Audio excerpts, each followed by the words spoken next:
BBC News.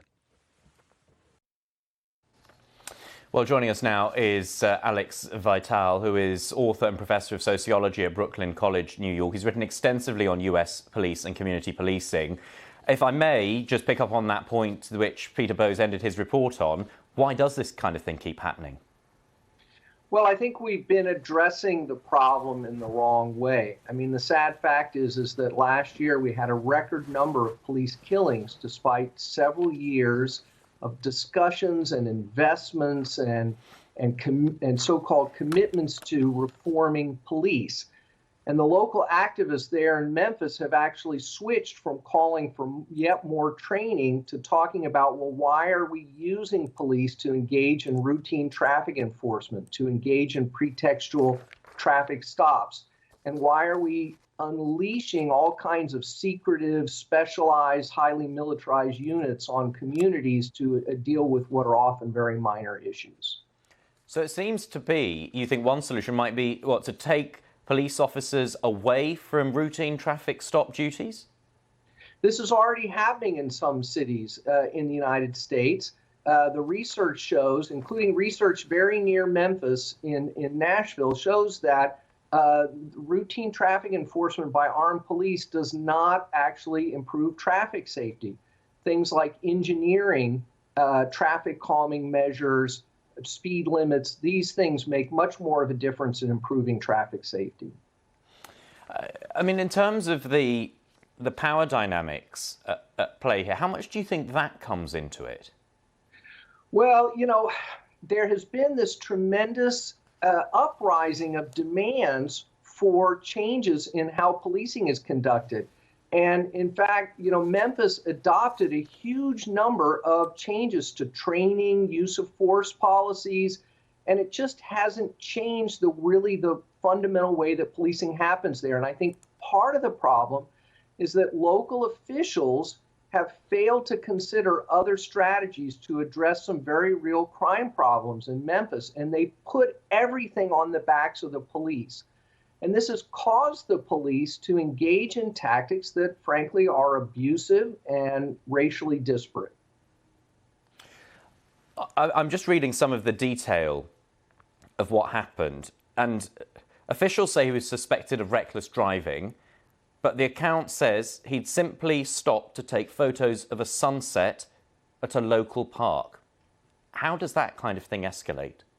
So this is what we call a pretextual stop. The stop was not because there was an actual traffic safety problem. The stop was conducted because the police, who were part of one of these secretive special units called the Scorpion Unit, were there on a fishing expedition hoping to find drugs, weapons, other kinds of illegal behavior, but really without any probable cause. And then they grossly escalated the situation. And this is part of the problem. If the police were not engaged in these fishing expeditions, often in the service of a completely pointless war on drugs, then these kinds of escalations wouldn't occur. Another point I want to raise, and it is one that is often at the heart of unrest following these cases, is the skin colour of the victim. And he was black. In this case, so were the officers. Does that make a difference? Well, I think Reverend Sharpton's comments in the package before this were really insightful in a sense that a tremendous effort was put into diversifying police departments. And in fact, the race of officers in the United States is now pretty close to the race of the population.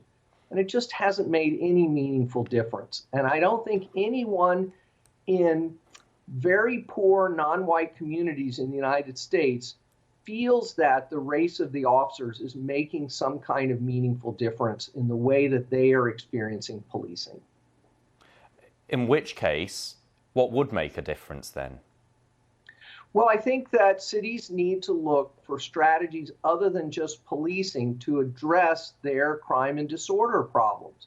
And that really was the key demand of the movement in 2020, and that's the key demand that's coming from activists on the ground in Memphis. What does that look like, though? It looks like investing in new infrastructures of public safety, community-based anti-violence efforts, so-called credible messengers that come from high violence communities that work with young people to try to break that cycle of violence by involving young people in pro-social activities, connecting them with trauma counseling, employment opportunities, etc.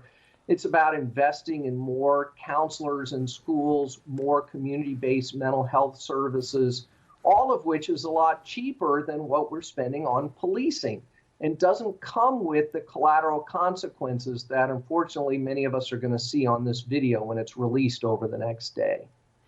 Okay, Alex, I know I've put some very, very tough questions to you. It is an issue that is not easily solved, but really, really interesting to get your thoughts. Alex Vitale, Professor of Sociology at Brooklyn College, New York, thank you for joining us.